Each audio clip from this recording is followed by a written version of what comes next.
y encontré una carta de John Adams, el 2 de julio. Y eso pues fue lo que a mí me motivó a empezar a escribir este libro, el 2 de julio. Y Una carta de John Adams, el que fuera presidente de los Estados Unidos. Justo, que le escribió una carta a su esposa el 3 de julio de 1976, explicándola que la fundación... Perdón, de 1776. Hace 250 años, Exacto. justo hace 250 años, el 2 de julio. Y le escribió pues esa carta explicándole que el 2 de julio será el día memorable de la nación y que se celebrará en épocas en todo lo que es el territorio de Estados Unidos. Y esa fue la motivación de explicar que existe esa carta, que los Estados Unidos se fundaron el 2 de julio y por qué se celebra el 4 de julio. Eso lo explico en el libro. El libro se llama El Código de 250 años de la Matrix.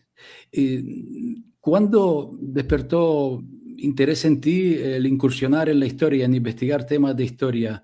¿Es reciente o cuánto No, tiempo? Sí. de siempre.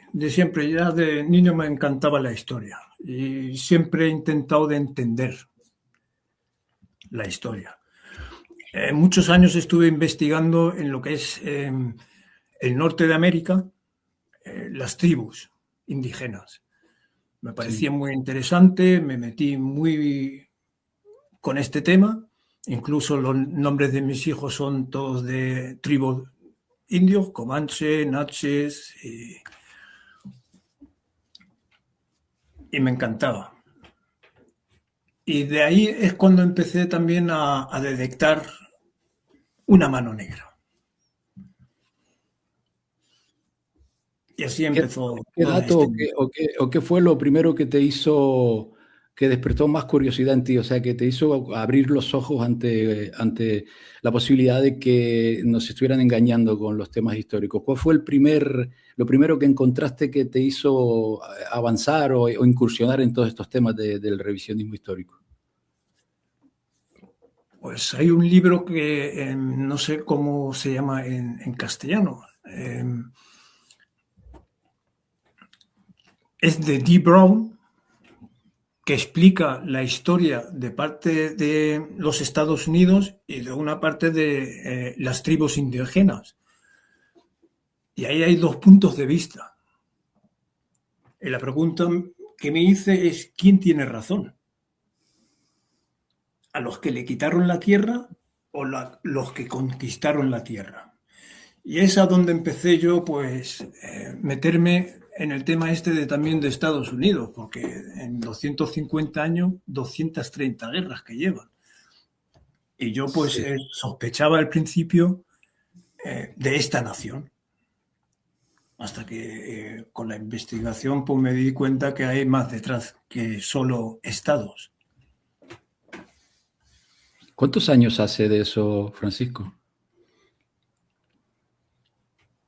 Yo empecé en 1990 empezaron ya también lo que es el tema de los 500 años de descubrimiento de América. Eso empezó en los 90 aquí en Alemania y ya en el 92 pues salieron publicaciones de Five Hundred Nations, de Kevin Costner y todas estas cosas, pero yo ya estaba metido desde niño con este tema. Pero no solo con los indígenas, me empecé con la Biblia y quería siempre entender la historia de Alemania, la historia de España, siempre me ha interesado. Bien, tienen en pantalla la portada de su reciente libro, titulado El Código de 250 años de la Matrix Invisible, que luego bajo el directo pondremos el enlace para su adquisición, ¿no? Leyendo tu libro, se sabe que en principio leí un borrador y que el libro completo pues no tuve tiempo, pero bueno, con el borrador me fue más que suficiente.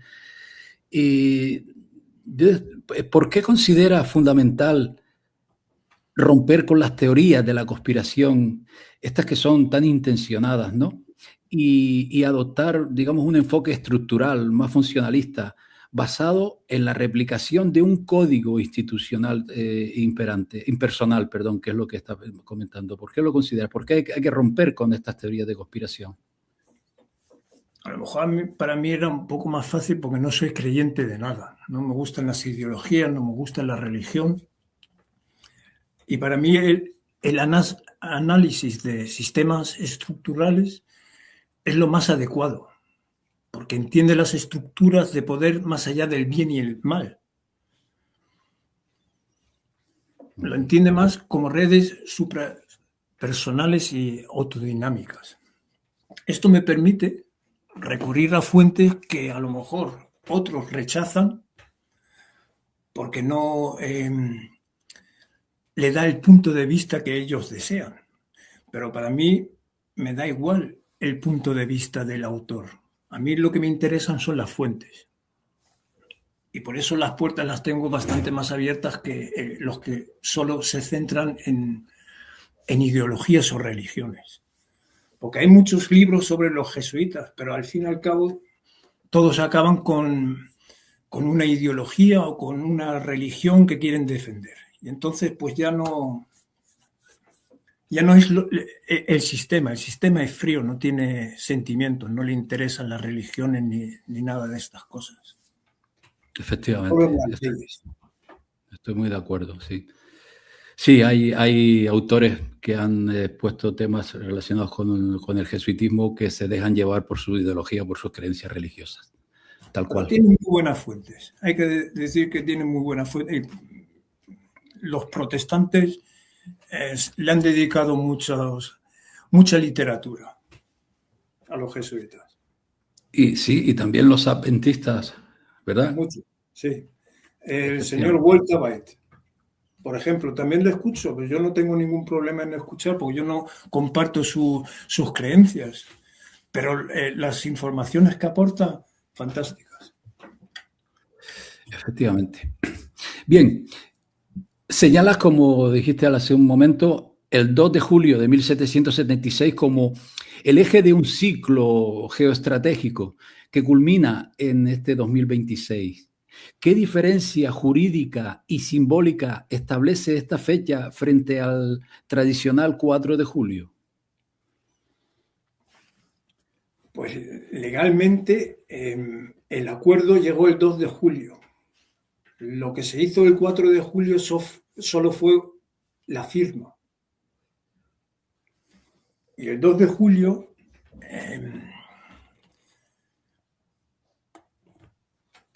ha sido siempre durante siglos una fecha fija de la fiesta de la Visitación de María. En el calendario de la Iglesia Católica Romana, muy importante. Y el 4 de julio también tiene un simbolismo que fue astronómicamente inusual, marcó la conjunción anual exacta del Sol con la estrella fija de Sirio. Y esto para la masonería es de gran importancia. Entonces aquí tenemos a la Iglesia Católica Romana celebrando la fundación real de Estados Unidos y el 4 de julio para la masonería, que son los representantes o la cara visible de la Iglesia Católica Romana. También celebrando, pues, su fiesta. Ok. Vale, entonces nos encontramos ante fechas recurrentes, ¿no? Con respecto tanto a la Iglesia Católica como a la masonería.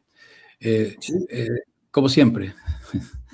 Pero es que luego también hay muchos datos que indican que es Roma,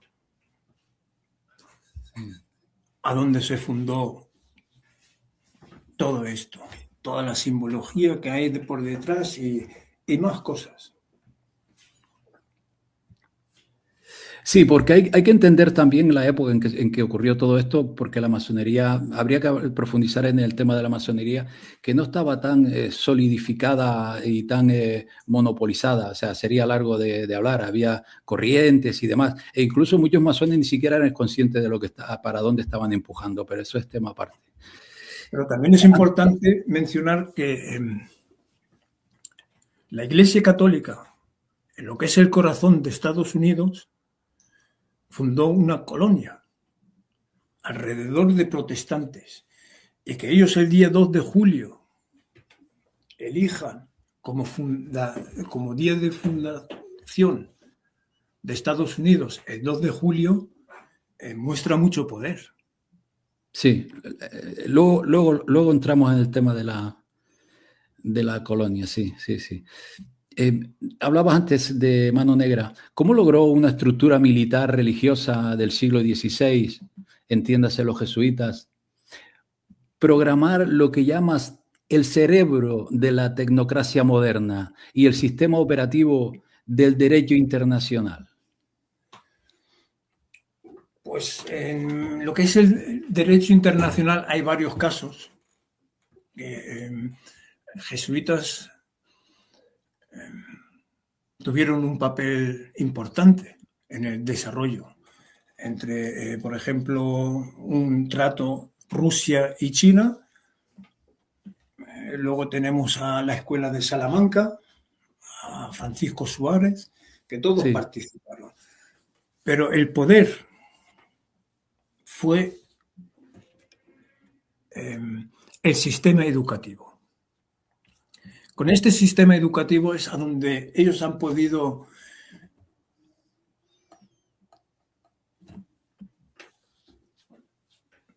llevar a las élites a donde ellos quieren.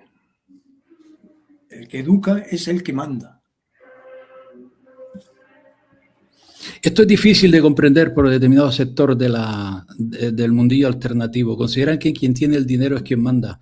Y No, yo pienso que no, que el que controla el sistema educativo es el que tiene el poder, es el que maneja el lenguaje, es el que maneja las teorías de la moralidad, del dualismo, del eufemismo, e incluso nuestra cosmovisión con la doctrina copernicana, con el modelo heliocéntrico, han creado una tecnocracia donde los dogmas son los que valen. A partir de ahí es lo que nos inculcan lo que hay que creer.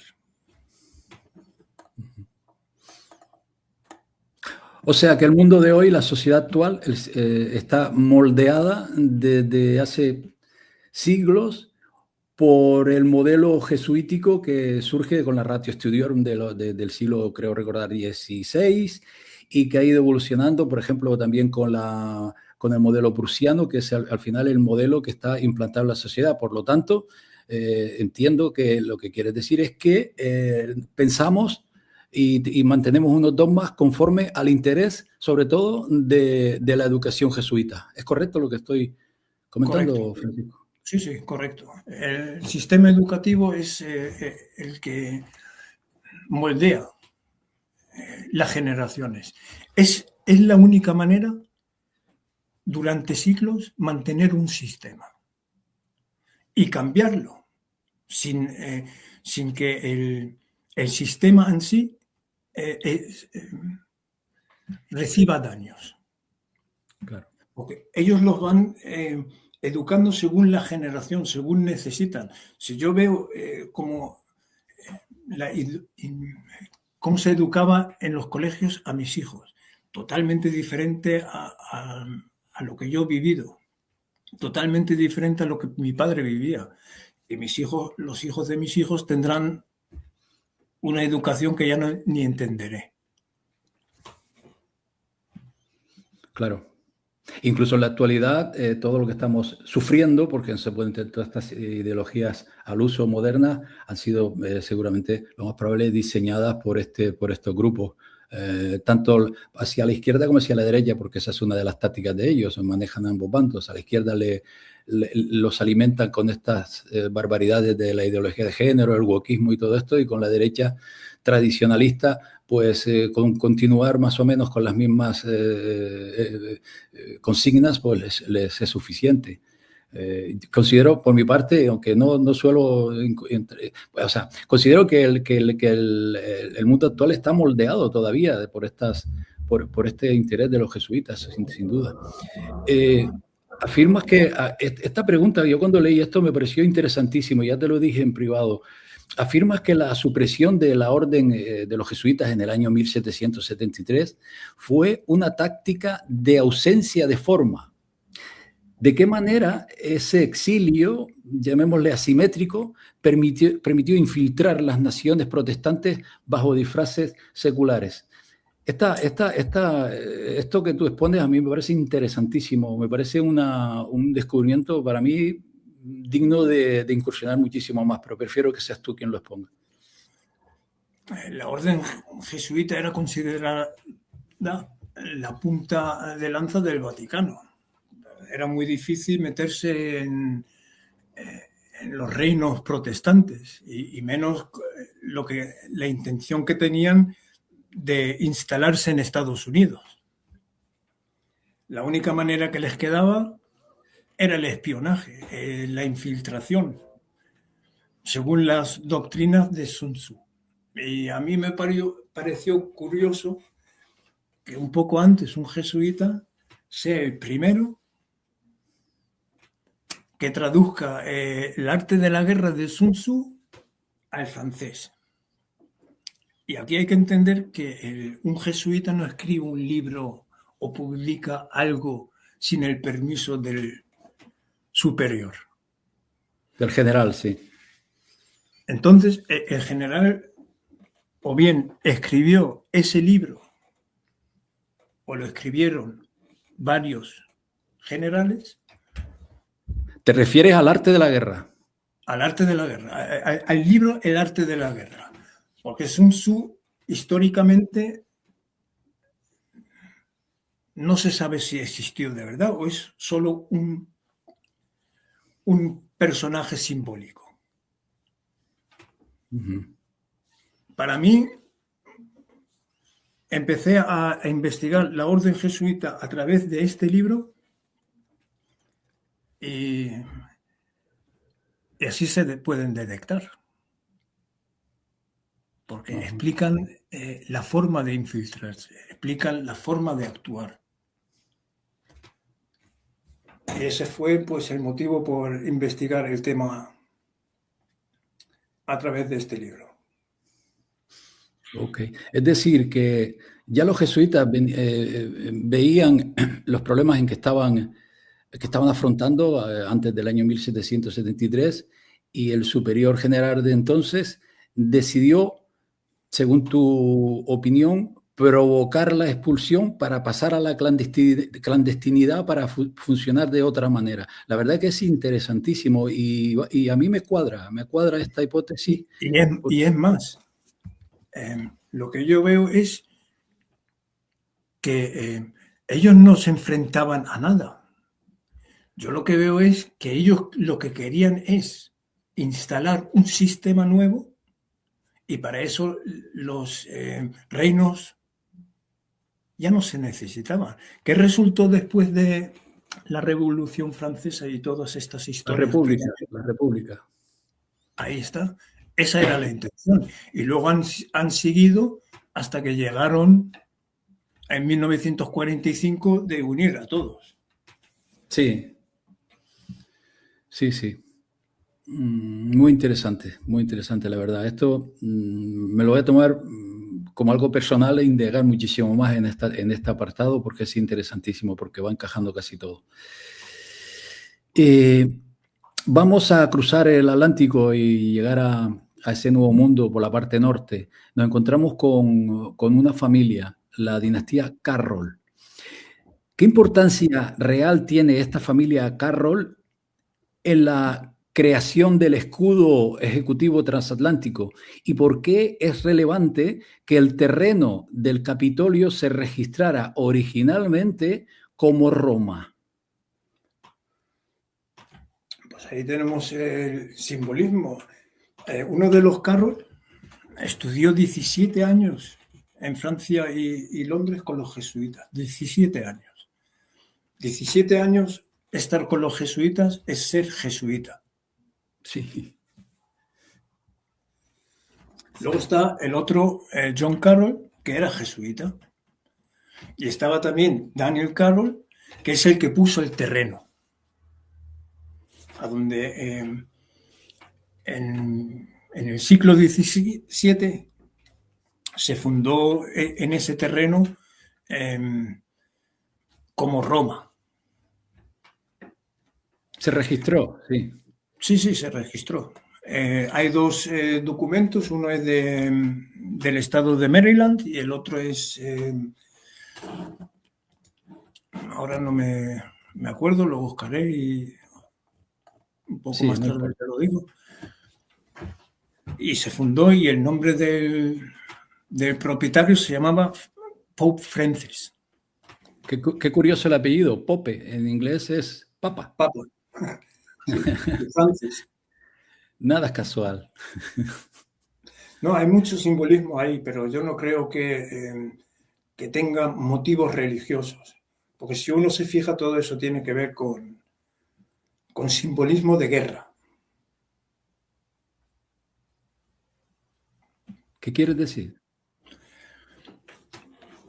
Pues ya sea la facies romana, ya sea Ah, el águila o las diosas que tienen ahí, Libertad, Milverna y sí, todos estos simbolismos. sí. Estamos hablando del actual estado de Maryland, donde se fundó el distrito de Washington, D.C., que es Correcto. un territorio que no se somete a las leyes del país en que está, al igual que con anterioridad el sistema imperante ya tenía implantado lo que es la City de Londres, que se maneja al margen de lo que es el Imperio Británico, y tenemos el Estado de Suiza en el centro de Europa, que es lo mismo, ¿no? O sea que estamos viendo un tercer territorio que, que creo que coincidimos en que son las tres patas de este sistema junto con el Vaticano. Sí.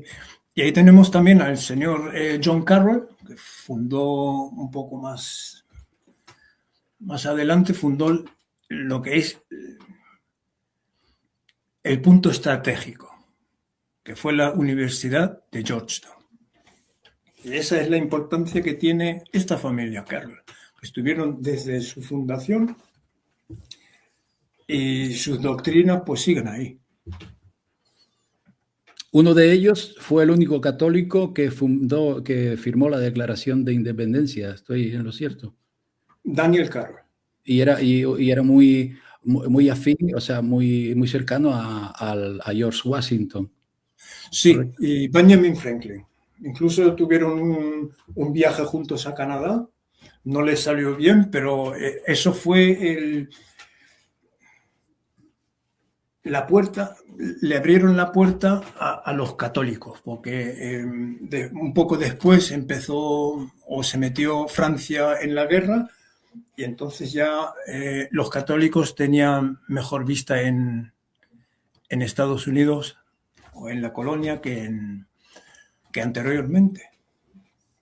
Y uno de los Carroll era también muy lo que es la common law, los derechos. Los entendía bastante mejor que sus colegas protestantes.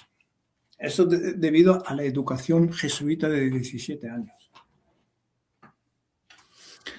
Es Y, muy interesante, y sí. escribo en el libro también qué importancia tuvo en lo que luego fue el conflicto entre Estados Unidos e Inglaterra. Él tuvo ahí un gran papel, pero eso ya se explica mejor en el libro. Sí, el libro es muy completo, ¿eh? Le digo a la gente que está escuchando, nos es imposible abarcar todo lo que en el libro está expuesto. Nosotros haremos una ligera incursión en determinados puntos y nada más. Quizá más adelante en otro programa profundicemos un poco más en determinados temas. Bueno, ahora entramos en determinadas curiosidades. Esta ya la sabe, hay gente que la sabe, pero por si acaso, ¿no? Explica la conexión estructural entre la residencia de la plantación del jesuita Andrew White, blanco, en 1634 y la réplica de ese centro operativo como sede actual del Poder Ejecutivo estadounidense. Padre jesuita inglés Andrew White, también conocido o históricamente como el apóstol de Maryland. Este tuvo que ver lo que es de escribir la historia de Maryland, tuvo un gran papel. Pero también se registró en lo que fue la St. Mary's City.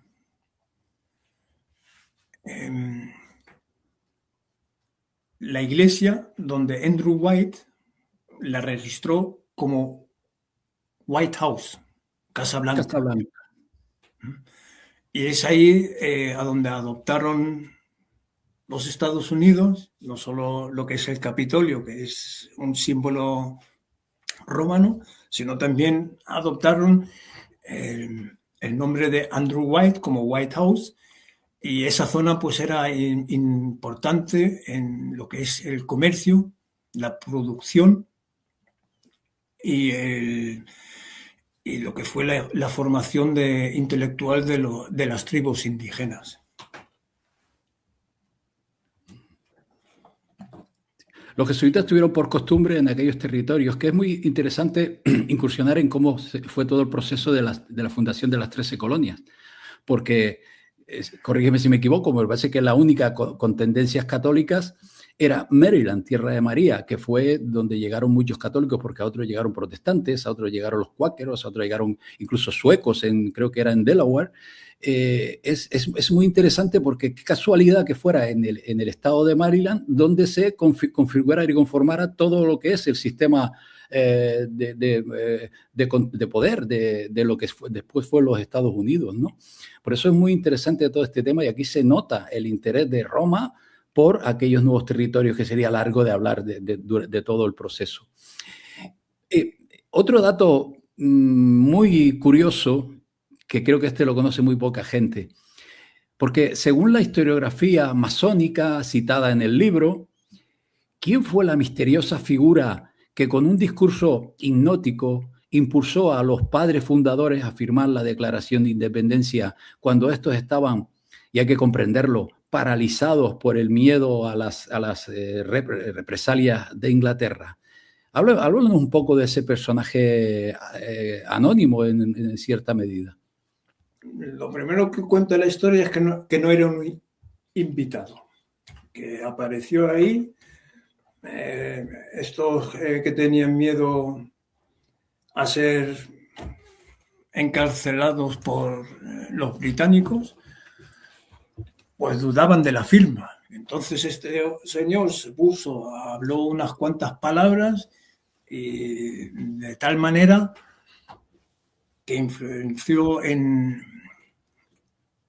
los padres fundadores. Y directamente George Washington, Benjamin Franklin y todos estos firmaron la carta.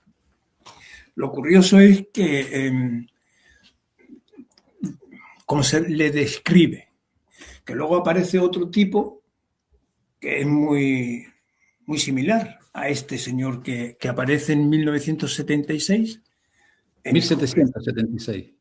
Sí, que fue el día el 4 de julio. O sea que las características... Estabas hablando del... sí. ¿De la bandera o de la firma? De la firma. Entonces sí. Es que lo había ahora mezclado. Sí, sí, son similares las preguntas, sí. Sí. ¿Quieres decir que las características físicas de ese sujeto son similares a otro del cual tú sospechas? Vamos, de otro que aparece con otro nombre, como profesor, más adelante. Ah, Pero o sea que pero, es el mismo. sí, es el mismo. Ah, ok, ok. Y aparece en el 1975, por primera vez. 1775. Sí.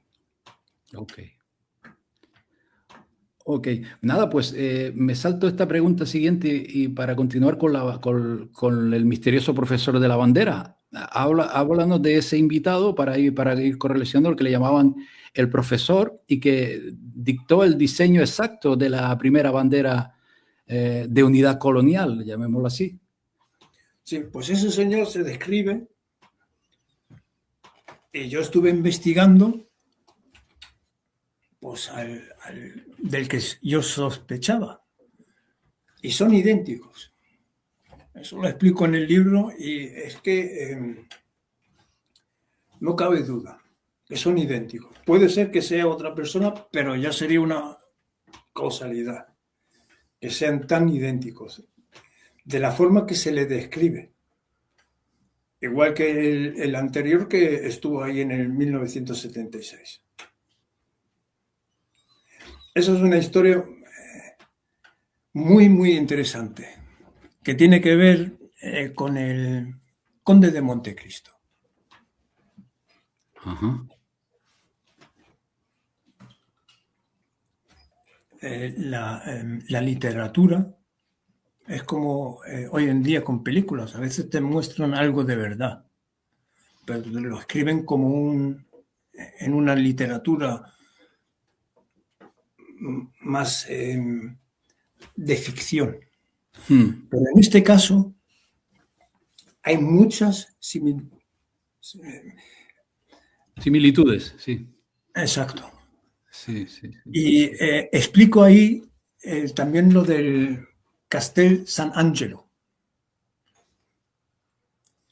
Ajá. Cuando se lea lo del Castel San Angelo es cuando se entiende la historia que quiero contar en esta anécdota. ¿Dónde está el Castel San Angelo? Está en Roma, enfrente del Vaticano.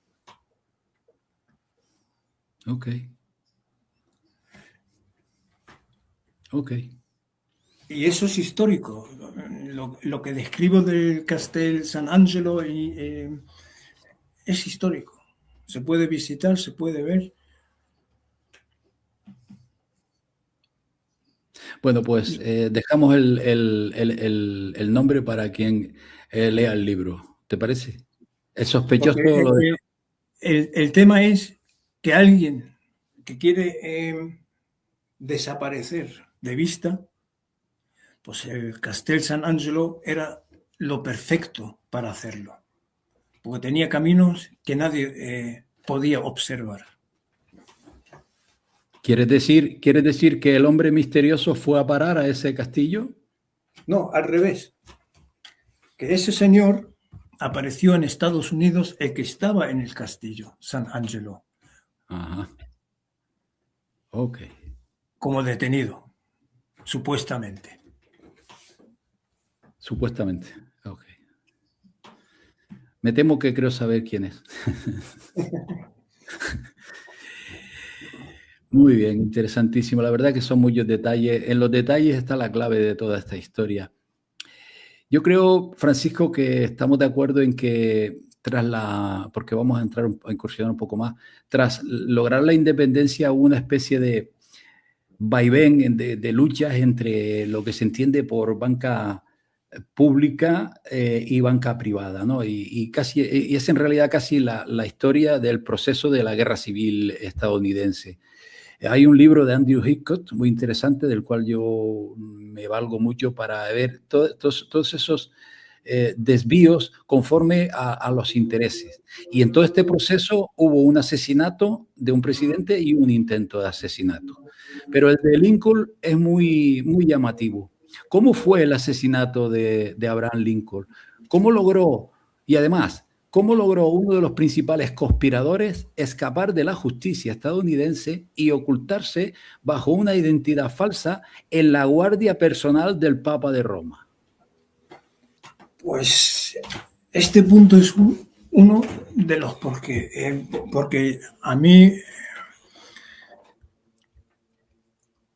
sospecho de la historia oficial. El señor que publicó en los libros, 2 libros fueron, a él se le acusa de ser un conspiranoico, con malas intenciones de acusar al Vaticano y a los jesuitas. Pero lo que ignoran es que este señor era juez y era analítico y tenía todos los documentos del proceso, todos los interrogatorios de los sospechosos, de los testigos, y a través de esto él construye el caso. Ajá. A él le faltaba una pieza para poder explicar la intención o cómo se moldeó. Esa es la pieza que le faltaba. Y esa se la recibió a través de un sacerdote, ex sacerdote. Entonces la historia oficial acusa a este señor, que era un general, de haberse dejado influenciar por el sacerdote. Pero a él Sí. no necesitaba, porque ella tenía toda esa información. A él lo único que le faltaba es entender la teoría moral, lo que es el confesionario, lo que es la estructura de la orden jesuita. Eso es lo que él tenía que entender, no lo sabía. Y el sacerdote se lo explicó, y entonces cuando él publicó 20 años después sus 2 libros. Y hoy en día los historiadores le llaman conspirador o conspiranoico. Sí. Pero esa historia dejó muy claro cómo el Vaticano estaba metido en el asesinato de Lincoln. ¿Te consta que una semana antes o algo así, en otro lugar, o unos días antes, alguien dijo que habían asesinado a Lincoln? ¿Conoces ese detalle? Lo he escuchado, pero no lo Ok. he investigado. Porque había Es como en las Torres Gemelas, cuando se anunció con anterioridad en una televisión que había caído y estaban detrás el edificio, algo parecido. lo que yo estuve investigando en este tema fue a los sospechosos. Claro. Su relación, todos venían de Maryland, todos. Algunos de ellos estaban relacionados con la orden jesuita, incluso estuvieron en la Universidad de Georgetown. 2 de ellos. Uno de los que escapó fue uno de ellos. Sí. Es muy curioso que el asesino o uno de los asesinos más buscados de Estados Unidos se encuentre en el Vaticano. Sí. Sí. Sí. Sí, muy curioso. Antes hablabas hiciste una leve mención a la Universidad de Georgetown, ¿no? Que es como la cantera, es el germen de todo el proceso de formación de los jesuitas. Pero hay un papel que me gustaría que hablaras un poco, porque es más centrado en el siglo XXI, aunque no vamos al siglo XXI aún, pero bueno, el papel que juega el Centro de Neuroética en esta guerra que tenemos en el siglo XXI. ¿Cómo es el papel que juega esta universidad, Francisco? Pues uno de los más destacados últimamente es un tipo que se llama James Giordano. Y lo que ellos llevan a... ¿Dime? ¿Es jesuita? ¿Es jesuita? No, él no es jesuita. Ok. Es neurocientífico. Trabaja con DARPA. Él da clases en las universidades sobre la guerra del futuro. Y la guerra del futuro, pues no es nada más y nada menos que el cerebro humano. Sí. Luego se inventan ahí unas leyes, neuroderechos y todas estas cosas, pero es a lo mejor para tranquilizar. Pero a mí nadie me pregunta si estoy de acuerdo con lo que están haciendo. Y yo no sé de qué manera pueden modular el cerebro. Tendrán bastantes tecnología para hacerlo. Las pantallas que tenemos aquí delante son unas de ellas. Ujú. Luego entraremos un poco en temas más actuales. Masonería desde la misma fundación de los Estados Unidos. Expondré en forma de parafraseo, debido a prohibiciones de los derechos de autor, algunos datos interesantes escritos en el libro titulado Historia de la Masonería en Estados Unidos, la influencia de la sociedad secreta más poderosa sobre la mayor potencia del orbe. La propia fundación de Washington, su capital, y la construcción de varias edificaciones norteamericanas estuvieron relacionadas con expertos arquitectos masones y rituales masónicos. El Capitolio de los Estados Unidos y variados edificios de la ciudad fueron construidos con numerosos símbolos de masonería. La influencia de logias escocesas y su famoso rito escocés masónico en la historia de los Estados Unidos es un hecho preponderante y comprobable y extensamente difundido en Norteamérica, así como su relación con la antigua orden de los caballeros templarios o guardianes del templo de Dios en la antigua Israel. La Gran Logia de Inglaterra fue establecida alrededor de 1730 en New York, Pensilvania, Carolina del Sur y Virginia. Se sabe también de las llamadas logias militares, que fueron constituidas por el ejército del Imperio Británico en suelo norteamericano y que estuvieron involucradas en las guerras coloniales y de independencia de los Estados Unidos. Se atribuye también a las logias masónicas en los Estados Unidos la fundación de sectas tales como Movimiento de los Santos de los Últimos Días, Mormones, los Testigos de Jehová y los Adventistas del Séptimo Día. Fin de la cita.